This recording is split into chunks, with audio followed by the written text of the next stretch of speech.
உணவே தெய்வம் பட்னத்தார் கூறுவதை கவனியுங்கள். ஊரும் சதமல்ல, உற்றார் சதமல்ல, உற்று பெற்ற பேரும் சதமல்ல, பெண்டீர் சதமல்ல, பிள்ளைகளின் சீரும் சதமல்ல.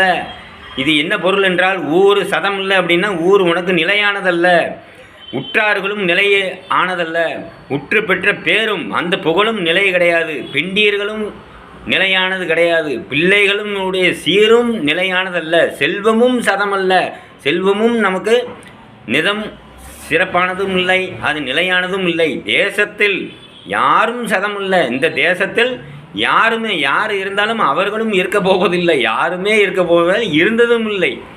நின் பாதம்தான் சதம் கட்சியாகவனே, நீ பிரம்மம், அந்த பிரம்மம்தான் உண்மை, அதுதான் மெய், மற்றதெல்லாம் பொய் என்கிறார். பொய் என்றால் ஒரு வாழைப்பழம் இருக்குது, அந்த வாழைப்பழத்தை நீங்கள் சாப்பிட்றீங்க, அந்த பழத்தோட பேரும் அழிஞ்ச போது, அந்த நாமமும் அழிஞ்ச போது, அந்த ரூபமும் அழிந்து விடுகிறது. இதுதான் உண்மை என்பதை புரிந்து கொள்ளுங்கள். வணக்கம்.